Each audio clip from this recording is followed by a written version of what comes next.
Hello students, welcome to my channel Unique Lab of Knowledge और मेरा नाम है उग्रसेन पूनिया।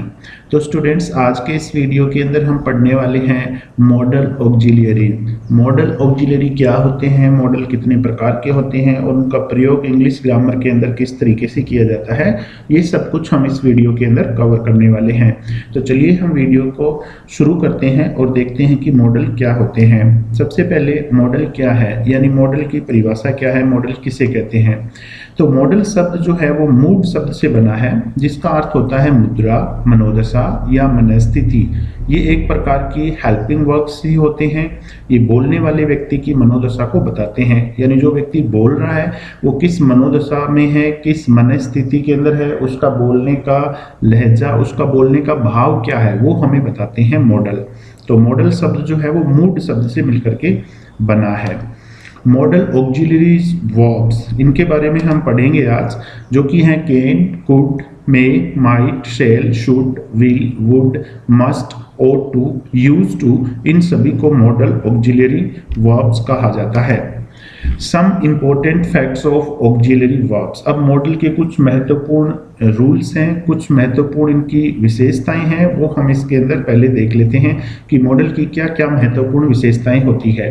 तो सबसे पहली जो विशेषता है वो है कि मेन वर्ब के रूप में इनका प्रयोग कभी भी नहीं होता है, इनका प्रयोग हमेशा हेल्पिंग वर्ब के रूप में होता है, इसलिए इनको मॉडल ऑक्सिलरी वर्ब कहा जाता है। तो किस तरीके से हेल्पिंग वर्ब के रूप में इनका यूज होता है, देखिए सेंटेंस आपके सामने आगे, it may rain today, he could pass the examination, we should help the poor, they will go to cinema tomorrow. अब ये सभी जो मॉडल आपको रेड कलर में दिखाई दे रहे हैं, इनके बाद में मेन वर्ब आई है, तो इसलिए ये जो मॉडल है ये हेल्पिंग वर्ब के रूप में इनका प्रयोग किया जाता है। पहली विशेषता ये है मॉडल की। दूसरी विशेषता की बात करें तो मॉडल के ऊपर नंबर, जेंडर, पर्सन, इनका कोई प्रभाव नहीं पड़ता है। इसके लिए आप उदाहरण देख सकते हो, I can speak English fluently, he can speak English fluently, they can speak English fluently, we can speak English fluently, she can speak English fluently. मैंने एक ही सेंटेंस के अंदर सब्जेक्ट है वो अलग अलग लिखे हैं, पहले में आई, दूसरे में ही, फिर प्लूरल सब्जेक्ट कर दिया दे, वी, फिर मैंने जेंडर चेंज किया है सी। तो मॉडल जो है उस पर कोई इसका असर नहीं होता है, चाहे सब्जेक्ट कोई भी हो, जेंडर कोई भी हो, पर्सन कोई भी हो, मॉडल वही रहता है। तीसरी जो विशेषता है कि मॉडल के बाद में हमेशा वर्ब की फर्स्ट फॉर्म का यूज किया जाता है। तो चलिए देखते हैं इसके उदाहरण। ये देखिए, जितने भी मॉडल इसके अंदर रेड कलर से आपको दिखाई दे रहे हैं, उनके बाद में फर्स्ट फॉर्म का यूज किया गया है। आप इन उदाहरण को देख करके ये बात अच्छी तरीके से समझ सकते हैं। तो स्टूडेंट्स, चलिए हम शुरू करते हैं मॉडल के प्रयोग किस तरीके से इंग्लिश में होते हैं। तो सबसे पहले हम प्रयोग जो है वो करेंगे कैन का, यूज ऑफ कैन। कैन का प्रयोग कहाँ पे कर सकते हो स्टूडेंट्स, आप देखिए, कैन का प्रयोग प्रेजेंट टेंस में किया जाता है। Able, ability, capable, capability, capacity, power, strength, इनको एक्सप्रेस करने के लिए किया जाता है। ये सभी जो भाव लिखे हुए हैं यहाँ पे, जैसे आपकी योग्यता बतानी है, आपकी सामर्थ्य बतानी है, आपकी क्षमता या शक्ति को बताना है, आपके अंदर क्या योग्यता है, आपके अंदर क्या सामर्थ्य है, कितनी क्षमता है, वो सब यदि आप बता रहे हो तो आप उसके अंदर कैन का यूज कर सकते हो। इस बात को हम उदाहरण के द्वारा अच्छे से समझ सकते हैं।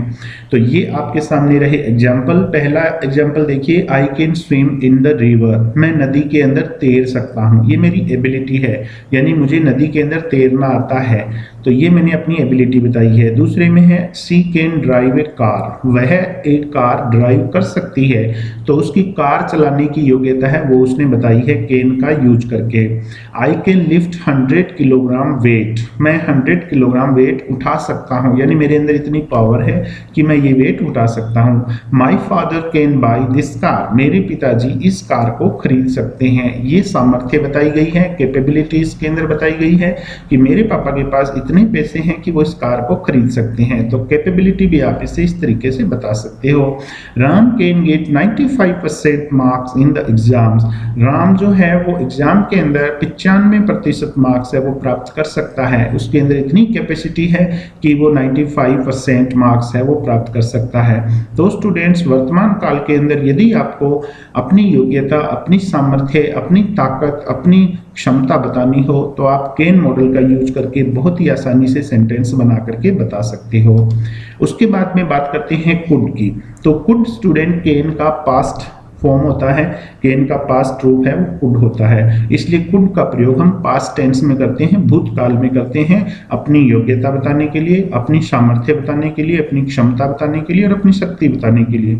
यानी जो प्रयोग हमने कैन का प्रेजेंट टेंस में किया था वही प्रयोग पास्ट टेंस में यदि आपको करना हो वही चीजें बताने के लिए तो आप कैन की जगह कुड लगाएंगे। इसके उदाहरण आप देख सकते हो नीचे, सारे एग्जाम्पल जितने भी यहाँ पे लिखे हुए हैं ये सारे एग्जाम्पल जो हैं वो पास्ट टेंस के हैं। पहला एग्जाम्पल है I could lift 100 kg weight when I was young. मैं 100 kg वेट उठा सकता था जब मैं जवान था। यानी पास्ट टेंस की बात हो रही है, भूतकाल की बात हो रही है। भूतकाल के अंदर मेरी इतनी ताकत थी, मेरे अंदर इतनी शक्ति थी कि मैं 100 किलोग्राम वजन उठा सकता था। She could drive a car at the age of 15। वो 15 साल की उम्र में कार को चला सकती थी। तो इसके अंदर पास्ट एबिलिटी को बताया गया है, भूतकाल की एबिलिटी को बताया गया है कि जब वो छोटी थी, 15 साल की थी, तब वो कार को ड्राइव कर सकती थी। I could outrun him in my youth. मैं अपनी जवानी में उसे आउटरन कर सकता था। यानी आउटरन का मतलब होता है तेज दौड़कर आगे निकल जाना। तो इसमें कैपेसिटी बताई गई है भूतकाल की कि जवानी में मैं ऐसा कर सकता था। My father could by this car when he was rich. मेरे पिताजी इस कार को खरीद सकते थे व्हेन ही वॉज रिच, जब वो अमीर थे। तो भूतकाल की बात बताई गई है, भूतकाल की कैपेबिलिटीज में बताई गई है। तो ये थे कुड के प्रयोग जो आप इसमें कर सकते हो। तो ये कुड का पहला प्रयोग था।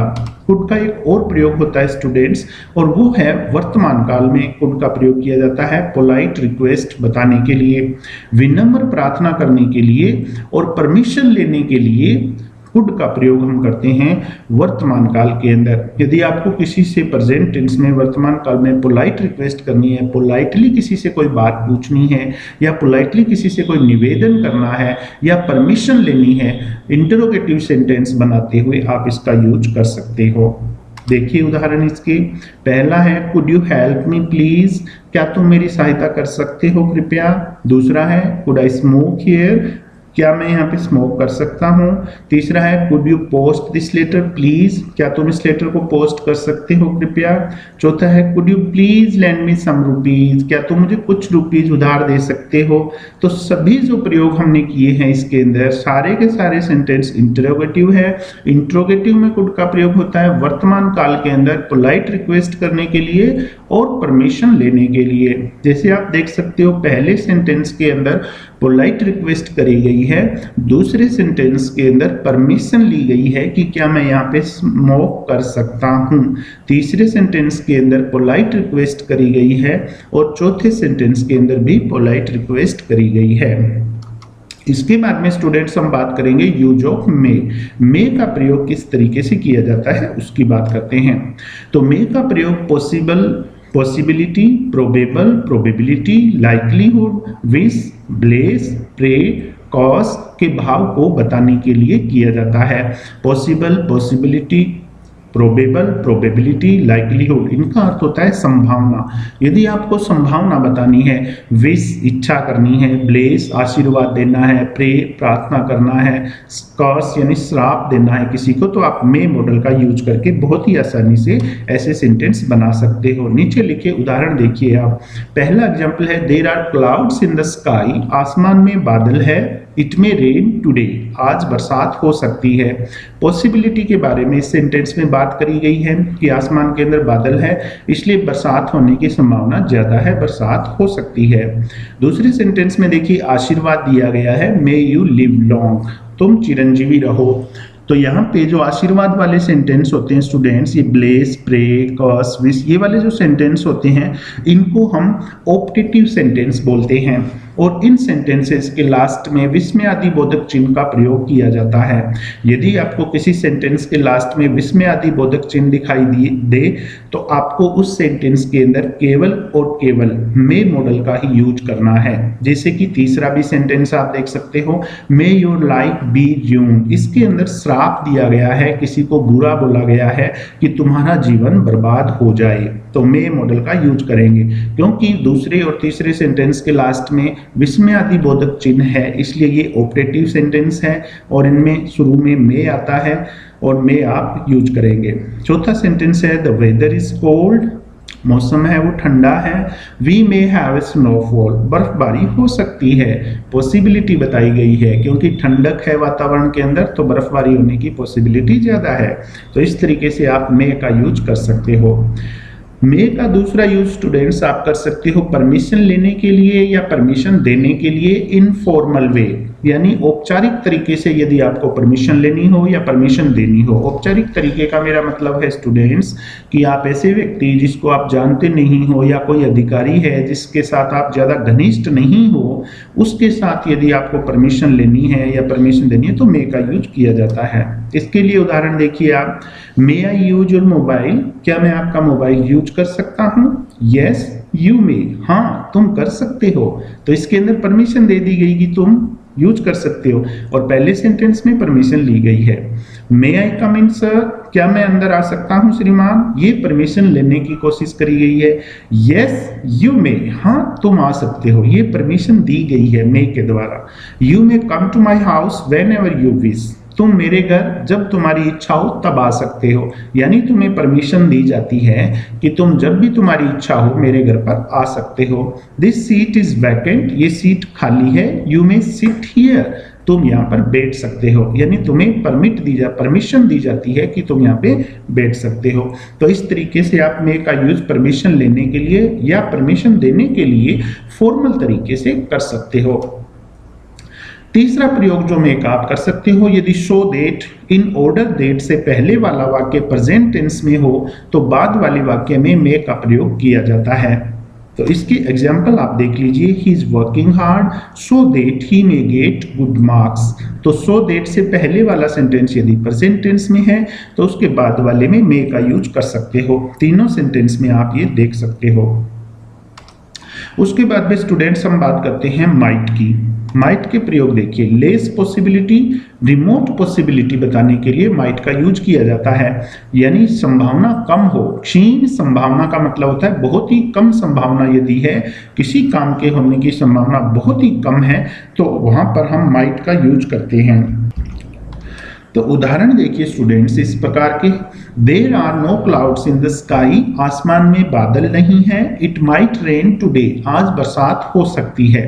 अब देखिए स्टूडेंट्स आसमान के अंदर बादल नहीं है, फिर भी कहा जा रहा है कि बरसात होने की संभावना है, तो इसलिए माइट का यूज करेंगे क्योंकि संभावना बहुत कम है। बादल होते तो यहाँ पर मे का यूज करते क्योंकि संभावना ज्यादा हो जाती, लेकिन आसमान में बादल नहीं है, संभावना कम है इस काम के होने की, इसलिए यहाँ पर माइट का यूज करेंगे। दूसरा उदाहरण है, he is very weak in English, वो इंग्लिश में बहुत ही कमजोर है। He might get good marks in it, वो इसमें अच्छे नंबर ला सकता है। अब इंग्लिश में कमजोर है तो अच्छे नंबर लाने की संभावना भी बहुत कम है। Her husband might come any time, उसका पति किसी भी समय आ सकता है। तो माइट का यूज किया है, इसका मतलब क्या हुआ स्टूडेंट्स? इसका मतलब ये हुआ कि उसके पति के आने की संभावना तो है लेकिन बहुत ही कम संभावना है।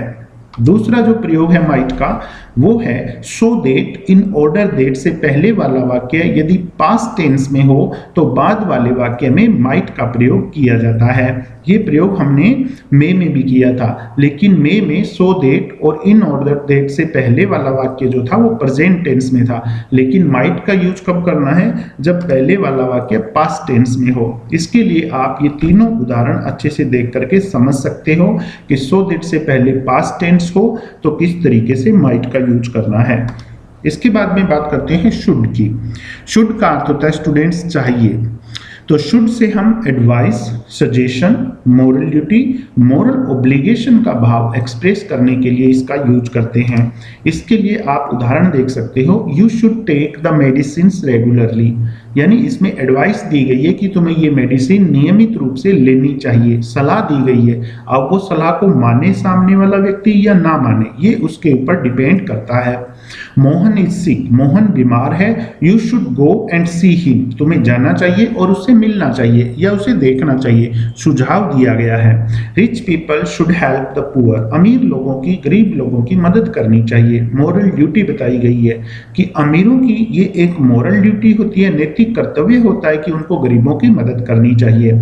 You should respect your old parents, तुम्हें अपने बूढ़े माता पिता की रिस्पेक्ट करनी चाहिए। ये मॉरल ऑब्लिगेशन है, यानी नैतिक जिम्मेदारी है। तो इस तरीके से आप शुड का यूज कर सकते हो।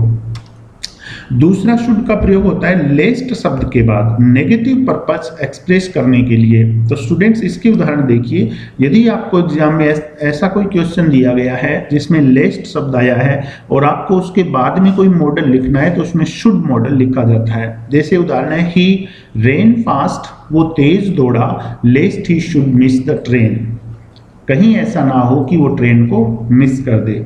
Work hard lest you should fail, कठिन परिश्रम करो, कहीं ऐसा ना हो कि तुम फेल हो जाओ। Walk carefully लेस्ट you should fall, सावधानी से चलो, कहीं ऐसा ना हो कि तुम गिर जाओ। तो लेस्ट का अर्थ होता है कहीं ऐसा ना हो कि। उसके बाद में बात करेंगे मस्ट मॉडल की। मस्ट मॉडल का यूज आप कर सकते हो necessary, necessity, compel, compelled, compulsion, coercion, duty, obligation, promise, determination, certainty के भाव को एक्सप्रेस करने के लिए।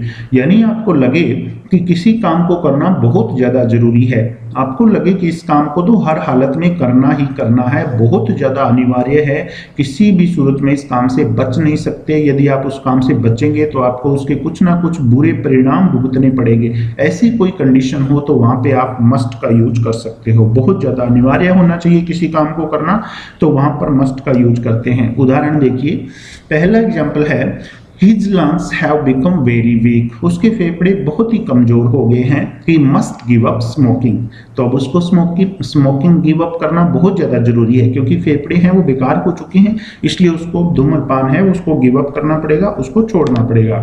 You are not well at all, तुम बिल्कुल भी ठीक नहीं हो। You must see a doctor at once, तुम्हें तुरंत डॉक्टर से मिलना चाहिए, यानी तुम्हारी हेल्थ ठीक नहीं है तो तुम्हारा डॉक्टर से मिलना बहुत जरूरी है। We must follow the traffic rules, हमें ट्रैफिक रूल्स का पालन करना चाहिए, ये बहुत जरूरी होता है। यदि पालन नहीं करें तो या तो हमारा एक्सीडेंट हो सकता है या हमारे ऊपर फाइन लग सकता है। We must pay our taxes in time, हमें हमारा टैक्स है वो समय पर जमा कराना चाहिए, ये बहुत ज़्यादा जरूरी है, ये नहीं करेंगे तो भी हमारे ऊपर फाइन लगाया जा सकता है। सोल्जर्स मस्ट वियर यूनिफॉर्म, एक सैनिक को यूनिफॉर्म पहननी चाहिए, ये बहुत जरूरी होता है एक सैनिक के लिए। तो सभी जो चीजें आप पढ़ो, यदि आपको लगे कि वाक्य में दिया गया कार्य करना बहुत ज्यादा जरूरी है, अति अनिवार्य है उसको करना, तो वहां पर आप मस्ट का यूज कर सकते हो।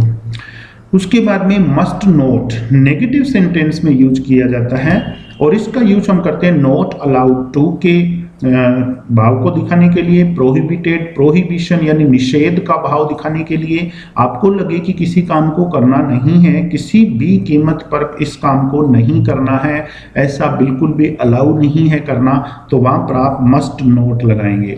उदाहरण देख लीजिए, we must not smoke at public places, हमें पब्लिक प्लेसेस यानी सार्वजनिक स्थानों पर धूम्रपान नहीं करना चाहिए, बिल्कुल नहीं, किसी भी कीमत पर नहीं करना चाहिए, इसलिए मस्ट नॉट का यूज किया है। You must not park your vehicle at no parking, तुम्हें अपना वाहन नो पार्किंग में पार्क नहीं करना चाहिए। Students must not eat in the classes, विद्यार्थियों को कक्षा में खाना नहीं खाना चाहिए। They must not walk in the middle of the road, उनको सड़क के बीचों बीच नहीं चलना चाहिए। We must not drive our vehicle without driving licence, हमें हमारे वाहन को बिना ड्राइविंग लाइसेंस के नहीं चलाना चाहिए। तो ये सारे सेंटेंस जो हैं इसके अंदर मस्ट नॉट का आप यूज करेंगे, इसके अंदर not allowed to, prohibited, prohibition का भाव एक्सप्रेस किया गया है। चलिए बात करते हैं स्टूडेंट्स आगे वुड की। वुड का प्रयोग कहाँ कहाँ कर सकते हैं, तो पोलाइट रिक्वेस्ट करने के लिए वुड का यूज किया जाता है। इंटरोगेटिव सेंटेंस में यदि कोई इंटरोगेटिव सेंटेंस है, पोलाइट रिक्वेस्ट कर रहे हो तो सबसे पहले वुड लगा के यूज करोगे आप। Would you please land me your book, क्या कृपया तुम मुझे अपनी किताब दोगे, पोलाइट रिक्वेस्ट करी गई है। Would you like to have a cup of coffee, क्या तुम एक कप कॉफी का पीना पसंद करोगे, पोलाइट रिक्वेस्ट की गई है। Would you please help me in my difficulty, क्या तुम मेरी परेशानी में मदद करोगे, पोलाइट रिक्वेस्ट करी गई है। तो इंटरोगेटिव सेंटेंस के अंदर पोलाइट रिक्वेस्ट करने के लिए वुड का यूज इस तरीके से किया जाता है। चलिए देखते हैं वुड का दूसरा प्रयोग क्या होता है। वो होता है पास्ट हैबिट, भूतकाल की आदत बताने के लिए दूसरा प्रयोग किया जाता है। भूतकाल की आदत आप कैसे बता सकते हो, यानी ऐसी आदत जो कि आपके अंदर पहले तो थी लेकिन अब नहीं है। उदाहरण देखिए आप, I would play with toys in my childhood, मैं बचपन में खिलौनों से खेलता था, तो अब नहीं खेलता हूं, पहले तो खेलता था। दूसरा है he would go for a walk every morning, वो हर सुबह मॉर्निंग वॉक पर जाता था, यानी अब नहीं जाता है, बंद कर दिया उसने। पास्ट हैबिट है, भूतकाल की बात है ये। Gandhi ji would spin every morning, Gandhi ji हर सुबह चरखा काटते थे। Mohan would drink 2 years ago, Mohan 2 साल पहले शराब पीता था। तो ये सभी सेंटेंस जो है उनमें पास्ट हैबिट बताई गई है, ऐसी आदत जो पहले थी लेकिन अब नहीं है। पास्ट हैबिट बताने के लिए एक और मॉडल होता है यूज टू। आप यूज टू का भी यूज कर सकते हो वुड की जगह, यूज टू लगा करके भी पास्ट हैबिट बताई जा सकती है। वुड का तीसरा प्रयोग होता है रादर से पहले प्रेफरेंस चॉइस को एक्सप्रेस करने के लिए। आपको प्रेफरेंस बतानी है, किसी बात को आप ज़्यादा महत्व दे रहे हो, 2 बातें हैं उनमें से एक बात आपको ज़्यादा महत्वपूर्ण लग रही है, तो उस पर जोर डालने के लिए रादर से पहले आप वुड का प्रयोग कर सकते हो। किस तरीके से, देखिए, he would rather die than tell a lie, इस तरीके से वह झूठ बोलने की अपेक्षा मरना पसंद करेगा। She would rather go than stay, वह रुकने की अपेक्षा जाना पसंद करेगी। I would rather die than beg, मैं भीख मांगने की अपेक्षा मरना पसंद करूंगा। तो इस तरीके से आप रादर से पहले वुड का यूज कर सकते हो प्रेफरेंस और चॉइस को बताने के लिए। आपको एग्जाम के अंदर यदि रादर दिया उससे पहले मॉडल लिखना हो तो आप वुड ही लिखना, और उसके साथ में आगे देन शब्द आता है THAN।